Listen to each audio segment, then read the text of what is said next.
ଏବେ ମଧୁବାବୁ ପେନସନ୍ ଭତ୍ତାକୁ ନେଇ ଆସିଲା ଗୋଟିଏ ବହୁତ ବଡ଼ ଅପଡେଟ୍। ଆଉ କ'ଣ ଅପଡେଟ୍ ଆସିଛି ଏ ଭିଡ଼ିଓ ମାଧ୍ୟମରେ ସମ୍ପୂର୍ଣ୍ଣ ଜାଣିମା। ଆଉ ଜାଣିବା ପାଇଁ ଭିଡ଼ିଓଟି ଆପଣମାନେ ଲାଷ୍ଟ ପର୍ଯ୍ୟନ୍ତ ଦେଖନ୍ତୁ, ସମ୍ପୂର୍ଣ୍ଣ ଜାଣିପାରିବେ।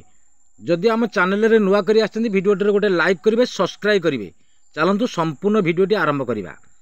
ଏବେ ଇଲେକ୍ସନ୍ ପୂର୍ବରୁ ବିଜେପି ସରକାର ବହୁତ ବଡ଼ ଘୋଷଣା କରିଥିଲା 80 ବର୍ଷରୁ ଉର୍ଦ୍ଧ ବୟସ୍କ ବ୍ୟକ୍ତିମାନଙ୍କ ପାଇଁ 3500 ଟଙ୍କା ଲାଗୁ କରିବା ପାଇଁ। ତା ସହିତ 80% ଯେଉଁ ଭିନ୍ନକ୍ଷମ, ଦିବ୍ୟାଙ୍ଗ, ଅକ୍ଷମ, ଅସହାୟ ସେମାନଙ୍କ ପାଇଁ ମଧ୍ୟ 3500 ଟଙ୍କା ଲାଗୁ କରିବ ବୋଲି ବିଜେପି ସରକାର ବହୁତ ବଡ଼ ଘୋଷଣା କରିଥିଲା। ଯଦି ବିଜେପି ସରକାର ଓଡ଼ିଶାରେ ଆସେ, ଏବେ ତ ଓଡ଼ିଶାରେ ବିଜେପି ସରକାର ଆସିଯାଇଛି, ଏବେ ମଧୁବାବୁ ପେନସନ୍ ଭତ୍ତା 3500 ଟଙ୍କା ଯେଉଁ 80 ବର୍ଷରୁ ଉର୍ଦ୍ଧ ବୟସ୍କ ବ୍ୟକ୍ତିମାନଙ୍କ ପାଇଁ ଯେଉଁ ଘୋଷଣା କରିଥିଲେ ସରକାର 3500 ଟଙ୍କା ଦେବେ ବୋଲି, ତା ସହିତ 80% ଯେଉଁ ଭିନ୍ନକ୍ଷମ, ଦିବ୍ୟାଙ୍ଗ, ଅକ୍ଷମ, ଅସହାୟ ସେମାନଙ୍କୁ ମଧ୍ୟ 3500 ଟଙ୍କା ଦେବେ ବୋଲି ରାଜ୍ୟ ସରକାର ବହୁତ ବଡ଼ ଘୋଷଣା କରିଥିଲେ। ଏବେ ବିଜେପି ସରକାର ତ ଓଡ଼ିଶାରେ ଗଠନ କରିସାରିଛି। ଆମ ରାଜ୍ୟ ସରକାର ଶ୍ରୀଯୁକ୍ତ ମୋହନ ଚରଣ ମାଝୀ ବହୁତ ବଡ଼ ଘୋଷଣା କରିଥିଲେ 80 ବର୍ଷରୁ ଯେଉଁ ଉର୍ଦ୍ଧ ବୟସ୍କ ବ୍ୟକ୍ତିମାନଙ୍କ ପାଇଁ 3500 ଟଙ୍କା ଲାଗୁ କରିବା ପାଇଁ। ତା ସହିତ 80% ଯେଉଁ ଭିନ୍ନକ୍ଷମ, ଦିବ୍ୟାଙ୍ଗ, ଭିନ୍ନକ୍ଷମ, ଅସହାୟ ଏମାନଙ୍କ ପାଇଁ 3500 ଟଙ୍କା ଲାଗୁ କରିବା ପାଇଁ। ଏବେ ତ 80 ବର୍ଷରୁ ଉର୍ଦ୍ଧ ବୟସ୍କ ବ୍ୟକ୍ତିମାନଙ୍କ ପାଇଁ 3500 ଟଙ୍କା ସରକାର ଦେଇଛନ୍ତି। ତା ସହିତ 80%ରୁ ଭିନ୍ନକ୍ଷମ, ଦିବ୍ୟାଙ୍ଗ, ଅକ୍ଷମ, ଅସହାୟ ଏମାନଙ୍କୁ ମଧ୍ୟ 3500 ଟଙ୍କା ସରକାର ମଧୁବାବୁ ପେନସନ୍ ଭତ୍ତା 3500 ଟଙ୍କା ଦେଇଛନ୍ତି। କିଛି ଲୋକ ଯେଉଁମାନେ 80 ବର୍ଷରୁ ଉର୍ଦ୍ଧ ବୟସ୍କ ବ୍ୟକ୍ତି, ବୃଦ୍ଧ ଆଉ ବୃଦ୍ଧାମାନେ ପାଇନାହାନ୍ତି, ତାଙ୍କୁ ମଧ୍ୟ ସରକାର ନିଶ୍ଚିନ୍ତ ଦେବେ 3500 ଟଙ୍କା।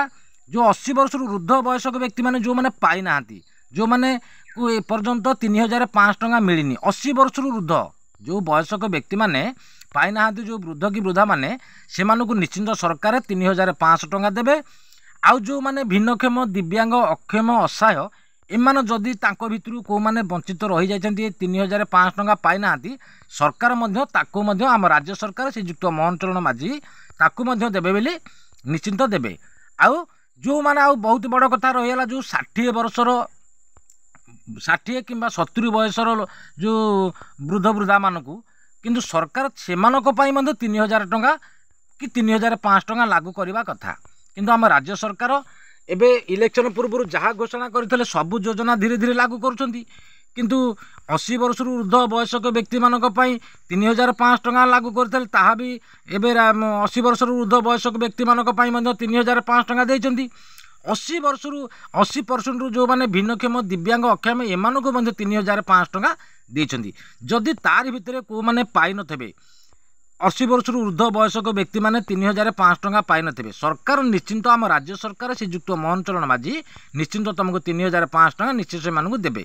କିନ୍ତୁ 80% ଯେଉଁ ଭିନ୍ନକ୍ଷମ, ଦିବ୍ୟାଙ୍ଗ ସେମାନଙ୍କ ଭିତରୁ ଯଦି କେଉଁମାନେ ପାଇନଥିବେ, ସେମାନଙ୍କୁ ମଧ୍ୟ 3500 ଟଙ୍କା ଦେବେ ଆମ ରାଜ୍ୟ ସରକାର ଶ୍ରୀଯୁକ୍ତ ମୋହନ ଚରଣ ମାଝୀ।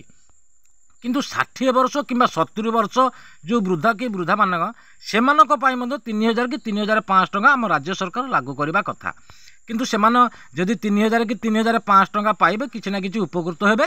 ଆମ ପ୍ରିୟ ମୁଖ୍ୟମନ୍ତ୍ରୀ ଶ୍ରୀଯୁକ୍ତ ମୋହନ ଚରଣ ମାଝୀ ନିଶ୍ଚିନ୍ତ ସେମାନଙ୍କ ପାଇଁ କିନ୍ତୁ ଘୋଷଣା କରିବେ ଆଉ 3000 କି 3500 ଟଙ୍କା ପାଇବା ପାଇଁ ମଧୁବାବୁ ପେନସନ୍ ଭତ୍ତା। ଆମ ରାଜ୍ୟ ସରକାର ଶ୍ରୀଯୁକ୍ତ ମୋହନ ଚରଣ ମାଝୀ ଯାହା ଇଲେକ୍ସନ୍ ପୂର୍ବରୁ ଘୋଷଣା କରିଥିଲେ ସବୁ ଯୋଜନା ଧୀରେ ଧୀରେ ଲାଗୁ କରୁଛନ୍ତି।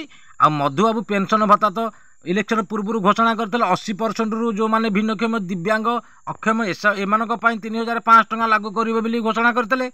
ତା ସହିତ 80 ବର୍ଷରୁ ଉର୍ଦ୍ଧ ବୟସ୍କ ବ୍ୟକ୍ତିମାନଙ୍କ ପାଇଁ ମଧ୍ୟ 3500 ଟଙ୍କା ଲାଗୁ କରିବେ ବୋଲି ଘୋଷଣା କରିଥିଲେ। ଆଉ ଯେଉଁମାନେ 60 ବର୍ଷ କିମ୍ବା 70 ବର୍ଷ ଏମାନଙ୍କ ପାଇଁ ମଧ୍ୟ ସରକାର 3000 କି 3500 ଟଙ୍କା ଲାଗୁ କଲେ ବହୁତ ଭଲ ହୁଅନ୍ତା, ସେମାନେ ମଧ୍ୟ ଉପକୃତ ହୁଅନ୍ତେ। ଆଉ ନିଶ୍ଚିନ୍ତ ଆମ ରାଜ୍ୟ ସରକାର ଶ୍ରୀଯୁକ୍ତ ମୋହନ ଚରଣ ମାଝୀ ଲାଗୁ କରିବେ 60 ବର୍ଷ କିମ୍ବା 70 ବର୍ଷ ସମସ୍ତଙ୍କ ପାଇଁ ମଧ୍ୟ ଏ 3500 ଟଙ୍କା ଭତ୍ତା ଲାଗୁ କରିବେ। ଆଉ ଯଦି ଭିଡ଼ିଓଟି ଭଲ ଲାଗିଥାଏ ଗୋଟେ ଲାଇକ୍ କରିବେ, ସବସ୍କ୍ରାଇବ୍ କରିବେ। ରହିଲି, ନମସ୍କାର, ଜୟ ଜଗନ୍ନାଥ।